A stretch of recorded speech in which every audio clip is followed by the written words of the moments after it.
18th century. Rural Bengal. Miserable plight of the farmers. Pangs of poverty.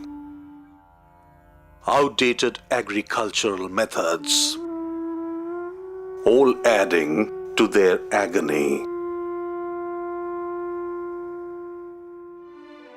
The heart of a Baptist missionary bled for them, Reverend William Carey, who came to India with the mission of preaching Christianity. It was his foresight, his vision, his thought which inspired the foundation of the Agri-Horticultural Society of India in 1820, with the aim and objective to uplift and upgrade the living and farming conditions of the farmers, resulting in their socio-economic growth.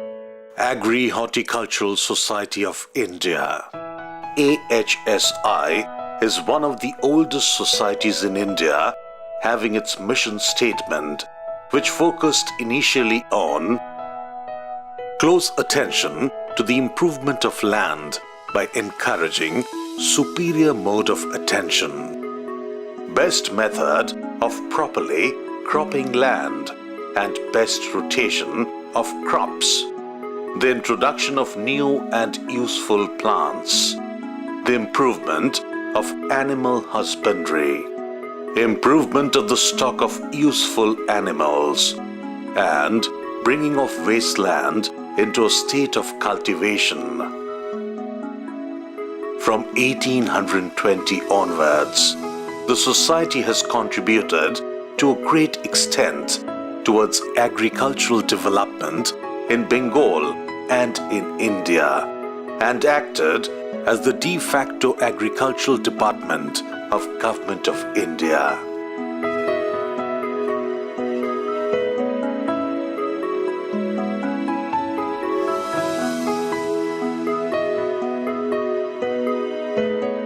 Since the beginning, the objective of society has been how to bring people closer to nature, pollution control, as well as clean environment. We have been working continuously on propagating, introducing new plants, high value plants to the normal cultivators as well as to people who are interested in nature. The society imparts training both for academic interest, research, and so also to make horticulturists. We are very much engaged in collection and propagation of rare species of plants. In the recent years, we have introduced biotechnology, so also commercial horticulture.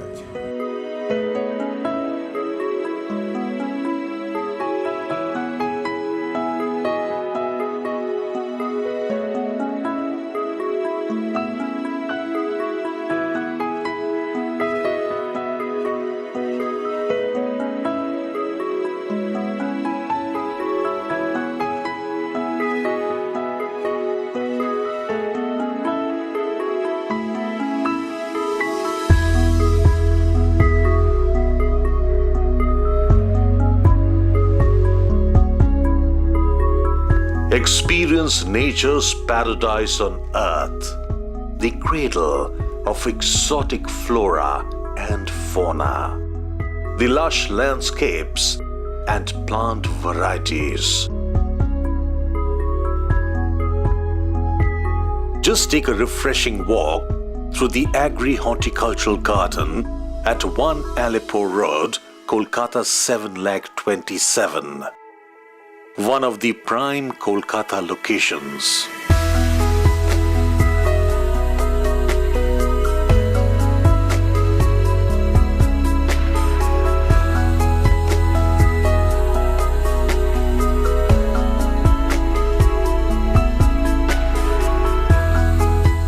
When you enter from the Alipo roadside, you see a big water body covering around 3.5 acres in the front.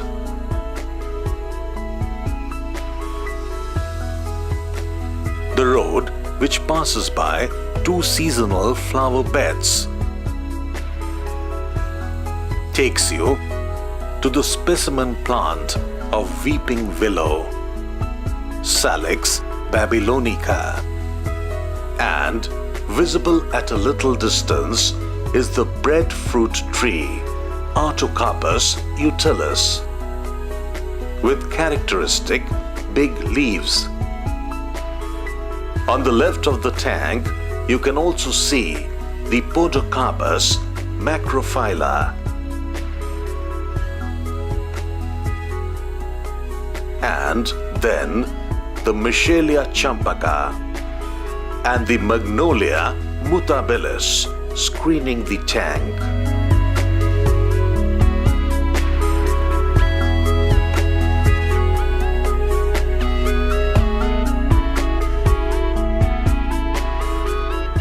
The Bhesaj Udyan, the medicinal plants demonstration plots, exhibits nearly 100 different species.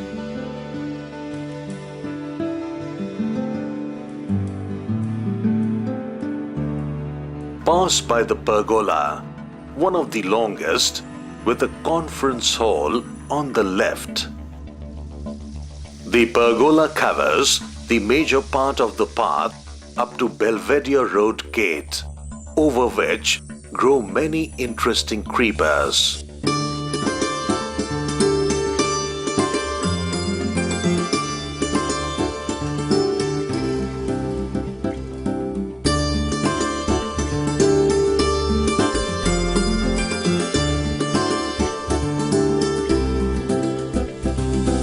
Other important natural marvels are the breadfruit tree as one enters the Birla enclave, the meditation garden with quite a few interesting shrubbery and seating with a gazebo.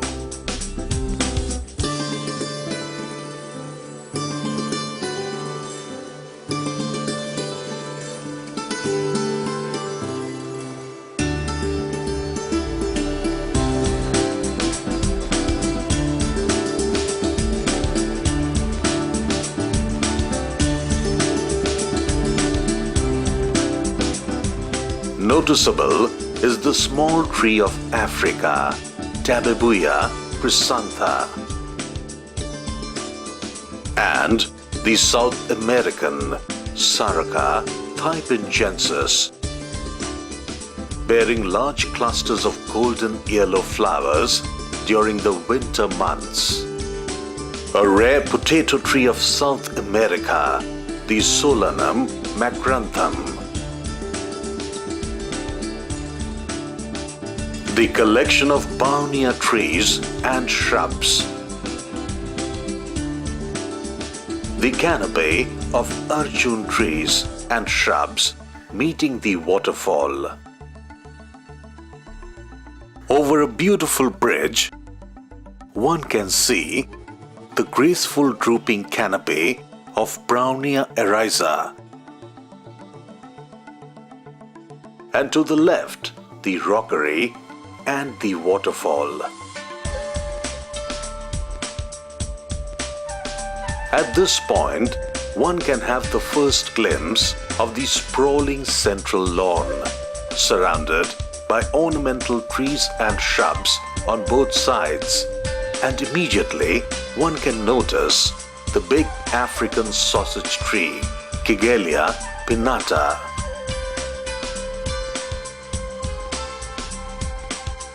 Do not also miss out on the casuarina trees and the seasonal beds with Acalypha hedge on one side.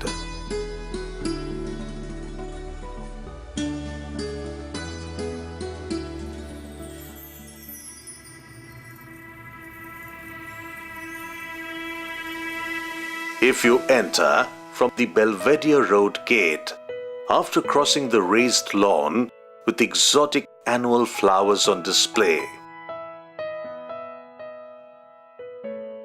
One can reach near the laboratory building and the office area along with the training hall. The other landmarks of the garden are the Rose Garden,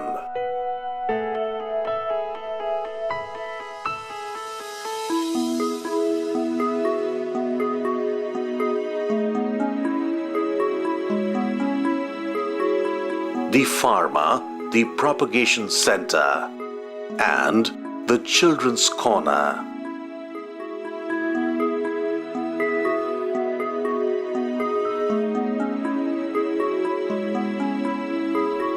Just behind the Children's Corner, there are good specimens of exotic palms.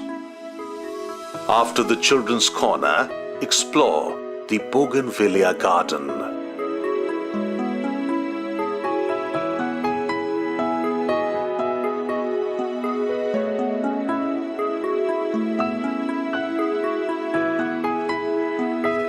The William Carey Zero Garden. The collection of cactus and succulent plants beautifully xeriscaped.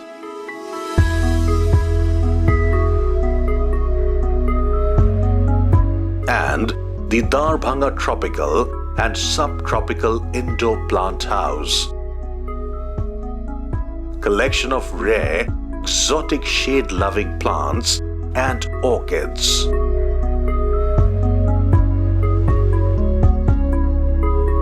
To the right of the main lawn, there is a huge Cassia lancasteri specimen developed by Mr. Percy Lancaster, one of the most respected secretaries of the Society.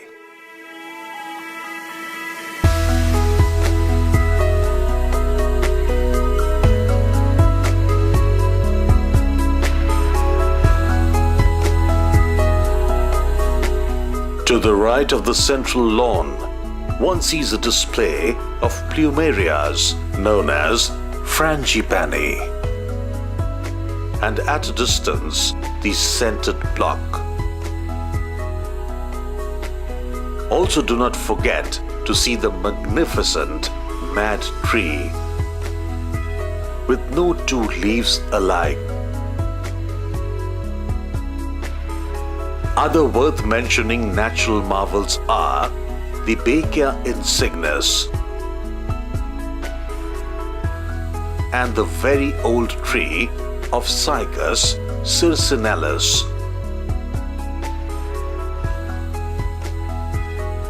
and Gustavia insignis.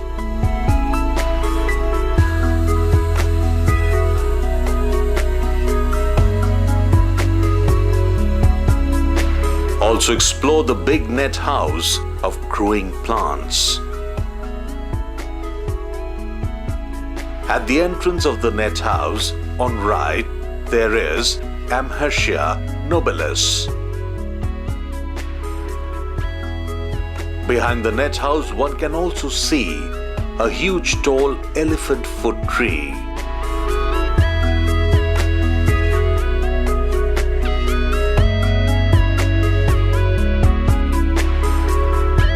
The enclosed nursery area with potted plants, multiplied plants in situ, and fruit trees like mango, lychee has a laid out zigzag brick-lined path for walking. You also cannot miss out on the well laid out students' hostel for the residential course of the Carey Institute. The entrance arch of the office building is ornamented throughout the year by abundant growth of two specimens of the brilliant flowering bougainvillea. Between the Darbhanga Hall and the office premise, one can see a small lawn with lily pool surrounded by many interesting shrubs.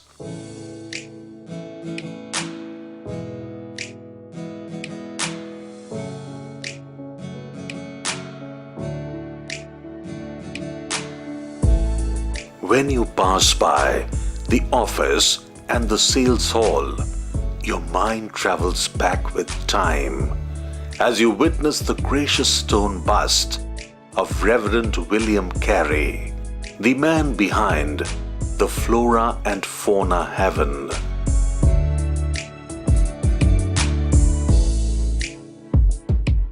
Overlooking the bonsai garden.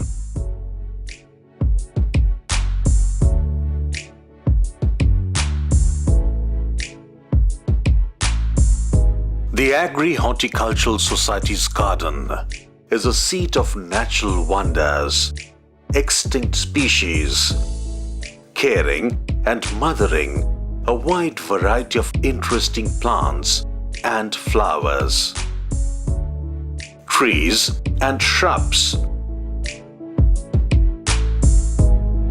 climbers known and unknown.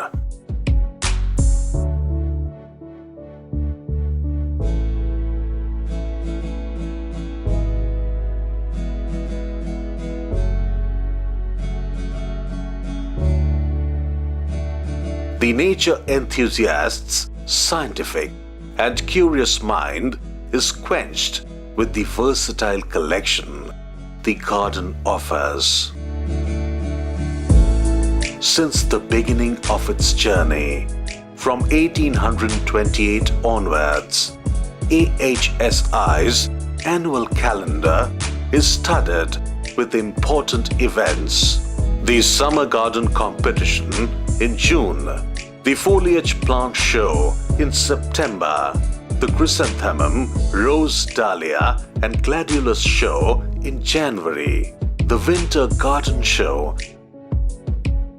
and Annual Flower Show every February, and the National and International Nature Photography Salon in January and February.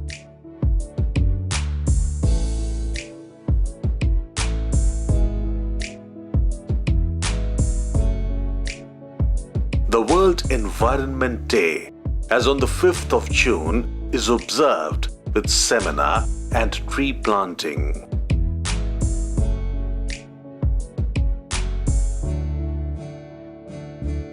We are very glad to be here, and we are representing our model. Our topic is reduce of pollution and sustainable development in environment. We have represented 5 projects at the AHSI Bengal Chamber event, and we are very happy to get an opportunity in it.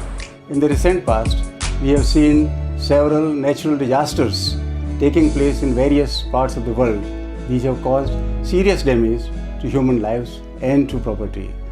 All this has been due to our not adequately looking after the environment. Concern for environment protection is therefore on top of our agenda in the Agri-Horticultural Society of India. We want to inculcate this feeling among the children from the very young age, and for this purpose we have plans to collaborate with other countries as well. We realize that the Southeast Asian countries are having similar agro-climatic conditions as Calcutta, and yet these countries are far more advanced, particularly on ornamental horticulture like orchids. We therefore wish to build an orchid house of the latest type, which will contain orchids not only of the